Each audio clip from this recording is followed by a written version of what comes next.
Our organization is here to help secure a peaceful, safe, secure, democratic Israel going forward. That's our goal, and I think we need a peaceful, safe, secure, democratic Palestinian state in order to achieve that.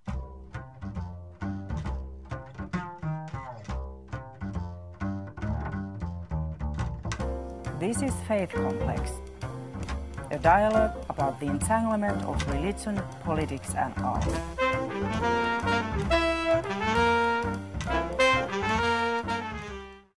Hello, my name is Jacques Berlin-Blau of Georgetown University, and you're watching Faith Complex. Joining us today is Mr. Hadar Susskind, Director of Policy and Strategy at J Street.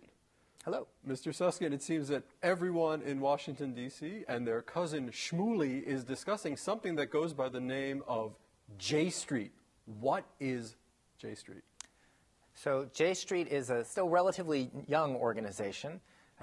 It's been around for 18 months, and it is the pro-Israel, pro-peace lobby. And the idea is really to be a new voice in the Jewish community that can bring people together who want to support Israel, but want to be able to question what might be specific policies that they disagree with. Last month, you had a conference that set 1 million bloggers' fingers a-tapping across the world, especially in Israel and the United States. The weeks leading up to the conference were high drama. Why was there high drama in the weeks leading up to the conference? I think the reason we had drama is that there are people who are nervous about it, who never minded those other voices on the left, those other progressive voices before, because they didn't feel that they were perhaps threatening their monopoly on being the voice, on deciding who it is who is dubbed pro-Israel. Right. They were also nervous because some of the positions that J Street may or may not, and we'll get into this, have been associated with, do make mainstream Jews and many Israelis very, very nervous. Maybe we can talk about what some of those were. I think J Street's response to the Gaza war was a little problematic for many Jews. Why don't you tell us what your official response was to Operation Cast Lead, and then we'll discuss the critique. Well, J Street did come out and call for a ceasefire earlier than the Israeli government did. And they did feel that it was problematic and perhaps disproportionate, that it was very clear. The first line of J Street's official statement on this was that Israel had a right to defend itself, always has a right to defend itself, and was under serious threat from more than 8,000 rockets over these many years. But the question that J Street asked then, and that we always ask, is less about who's to blame and who's right or wrong, and more about what is this doing to get us to the ultimate goal. And the question we raised is, was Israel's response effective? Did it do what is best for Israel? What would constitute effective responses to aggression by this group? The answer of dealing with Hamas is obviously a very, very complicated one, and if I knew it in detail, I would probably be running the Israeli army right now. But I do think, when Israel looks at dealing with the rocket attacks and how they should respond to that, and they should, the question they need to be asking themselves is what they're doing going to make Hamas less able to do this in the future? And I fear that what happened in the last cycle was a lot of death and a lot of violence and very little decrease in Hamas's capacity to continue to wage terror attacks. But sometimes I just think that death and violence, as far as Hamas is concerned, it's all good. Now, I wouldn't necessarily say that about the PA, but I find that with a lot of radical Islamist groups, that death and violence is a good thing. And the more of it that there is on both sides, paradoxically and in a very twisted manner, it actually accrues to Hamas's greater good. Well, that may well be, which is why I believe that Israel, which thankfully doesn't share that opinion, needs to always be as explicitly thoughtful as possible in order to not let Hamas achieve exactly that same goal. And there are times where military force is necessary, where Israel can and should defend itself, but there's also a line of thinking about not just what's right or does somebody deserve it or did they bring it upon themselves, but what is going to be best for Israel going forward? What is going to keep Hamas from waging future attacks? What is going to build the political support needed to help secure Israel? And that's really the question that I raise about it. Does Hamas share Israel's ultimate goal? I mean, I believe, and I think you believe, most Israelis really want peace. Sometimes I look at Hamas and I read their charter, and I don't know if they want peace. Are we talking about two groups that share the same goals? My answer to that would be a clear, unequivocal no. I don't believe that Hamas shares Israel's goals. I do believe that the Palestinian Authority leadership does. But I'm happy to tell you what I think. As somebody who served as a special forces soldier in the Israeli army, I have no doubt that Israel was right in responding. My concern is what their response was, and again, whether it was effective in achieving the goal.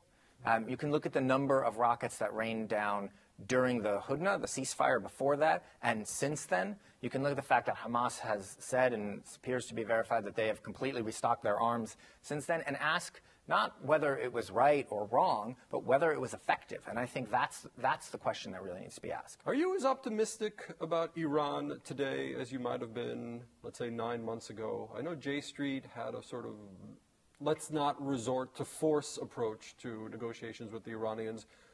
Is J Street's position starting to shift, given what we've seen, this massive shipment of arms, for example, that was en route to Israel's enemies? Does that change your mind in any way?